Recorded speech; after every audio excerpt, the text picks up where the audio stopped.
Hey everybody, my name is Bridget and I took the MCAT during my gap year.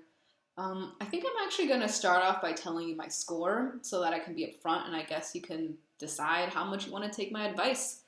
My score was 515 according to the score report. That's 92nd percentile. And I'll give you the breakdown as well. The breakdown was Chem and Physics 128, 85th percentile. Critical Reading 128, 90th percentile. Biology 130, 96th percentile, and Psychology 129, 88th percentile. So I studied biology and psychology in undergrad, so that I focused more on other things.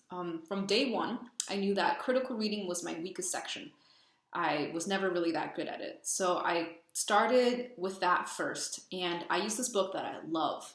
This book is called Exam Crackers, 101 Passages in MCAT Verbal Reasoning. This book probably saved me during that section, so I recommend it. And I did probably almost all of the passages, and I worked on them all the way through my exam date.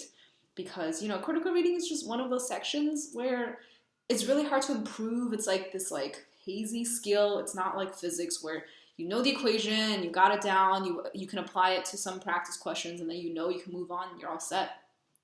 So I worked on that, and then for the rest of the subjects, I used Kaplan MCAT 7-book subject review. I started off with biology and chemistry, and I did physics and psychology later because I figured in my mind that physics had a lot of memorizing in terms of equations, and psychology had a lot of terms to memorize. Also, I took physics right before I took the MCAT, so I felt kind of comfortable with it. I figured I would save it for later so that I can brush up and then also not forget all the stuff that I had to memorize if I learned it in the beginning. Aside from the Kaplan 7-book review, I use Khan Academy if I need more clarification on a topic. And I definitely use Khan Academy for the psych portion. People love Khan Academy for the psych portion, and I do too. The topics that I learned from Khan Academy definitely came up on my exam, so it was very accurate representation of what's tested. The practice questions are also really great, so use Khan Academy for psych. I would suggest that. As for buying a course, I didn't pay for any courses. I thought about it, but I figured I would try it on my own first and then see how that went. And if I needed to pay for the course, I could do it later. And I guess I never ended up using the course because I felt like studying was going okay. I did pay for tutoring for chem because I took chem freshman year and I don't think I fully understood all of the topics that we learned. So I actually contacted someone who I knew was really good at chem. This person was my TA back in college, so I asked them if they were willing to tutor me, and they said yes. I paid for about 3 to 4 sessions just to brush up on the parts that I knew I was weak on and ask questions. So that was helpful. And other than that, I used mostly free resources. I did buy everything that AAMC came out with. I gobbled it all up, all the subject question banks. I bought those. Definitely the 3 practice tests. The sample test that's not a full-length test, I use that too. And even these flashcards that they made, it was a question on one side and then on the back they had the answer. People said those weren't great and yeah, they were a little easier than the actual exam. I agree, but I really wanted to be familiar with the style of questions and what the topics were going to be. I just bought everything that the AAMC made. Aside from that, I used, there were full-length exams also that are free from Kaplan and Princeton Review. At least, I borrowed some books from the library, and I was able to get on their website and use those free full-length exams. They even offer this for free. So you can go to their test center, you can sit down for the whole day and take one of their practice tests as if you were in the actual test room. So, I mean, it's not the exact same room, obviously, but they kind of simulate the same environment. I signed up for one of those during my last week of studying. I was being stupid and I actually didn't bring my laptop because I thought that they would have computers there. And I ended up not being able to do it that day, and because it was my last week of studying, I didn't have time to sign up for another one. But if I had the chance to do it, I would have definitely done that, because it's really important to just like get a feel for what it's like to sit down and focus for the full length exam as if you were doing it on test day. So that's something you can also do for free. All right, for the full-length exams, I started doing them seriously about 2 weeks before my exam date, as in like timed, all at once, not distracted. So to be honest, I didn't exactly schedule many full-length 8-hour sessions, just because that's really hard to schedule. Like, I couldn't really find 8 hours of my day to do that. But if I could have, I definitely would have loved to. I think that's very important. But I ended up doing half days instead. So I would do half the test, I would finish the other half the next day, and then I would start reviewing. I would try to start reviewing that day just so that I can remember I would go backwards, because then the questions will be fresh in my memory and I would know what my thought process was. Because to be honest, like, one day later, I would completely forget what these questions are. I'm like, wait, like, I saw this question? So I would try to review as soon as possible. But like, we get tired, you just took an exam.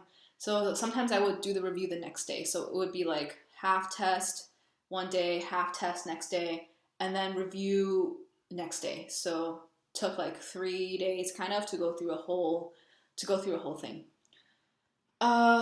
I did all 3 of the double AMC practice tests, and I did about 1 to 2 Kaplan, the free Kaplan full-length tests. One thing I would change that I would regret is not having started that sooner, because I was procrastinating. I was like, oh, I'm not ready to take this practice exam. I have more to memorize. I don't know everything yet. I don't know this fact. I gotta memorize this fact. Well, like, there's so much to memorize, you're never going to remember it all. Like, you're never done studying. And the experience of taking the practice test is obviously a lot more important, like getting the practice in. So instead of starting it 2 weeks before the exam like I did, I would have started it like 3 weeks before, 4 weeks before.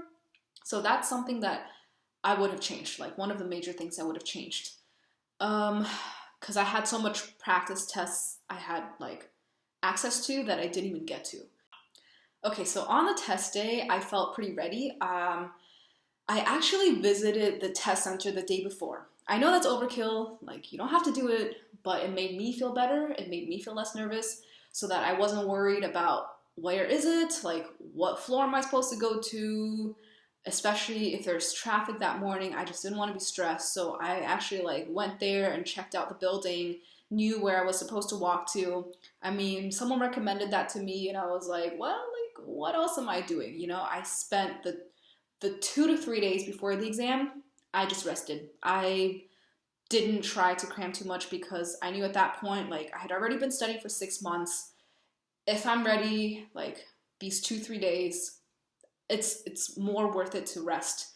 I even practiced eating the same lunch and snacks, like, when I was taking the exams, because, I don't know, just like made me feel more comfortable on the day of the test. I felt less nervous and it felt familiar to me. I mean, again, probably overkill, but it helped my mentality. And then I knew that, like, this food is going to give me energy, and I wasn't going to food coma, so that helped. What I do regret is that even though I tried to rest the 2 to 3 days before the exam, I didn't sleep well. I was too nervous, and my sleep schedule wasn't that great. I would have loved to fix that sooner.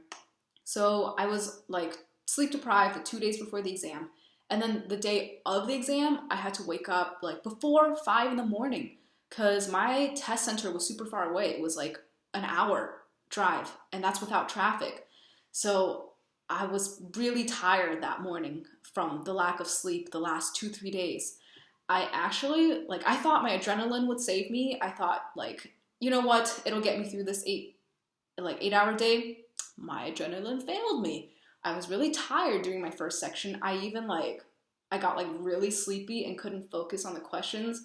I even ran out of time. Like, there were 6 questions I didn't even get to look at. So Yeah, I would rest well, do your best to get your sleep schedule in order, and just focus on, sleeping well. That's something I also regret. So, all in all, my summary is I guess I really wanted to spend a lot of time studying for my MCAT because I really wanted to focus on it during my gap year. I took 6 months to study, which I think is more than what I've usually heard. I also kind of did an overkill by visiting the test center the day before and even eating the same foods. Um, Biggest regrets for me were not having done practice tests earlier because I didn't trust that. Like, I kept thinking I needed to memorize more and memorize more. And another regret is not having rested well enough 2 to 3 days before the actual exam. I know my strategy is not going to work for everyone, but I hope that it helped you at least a little bit. And it's not an easy test, guys, but good luck. Trust your hard work. Trust everything that you've done.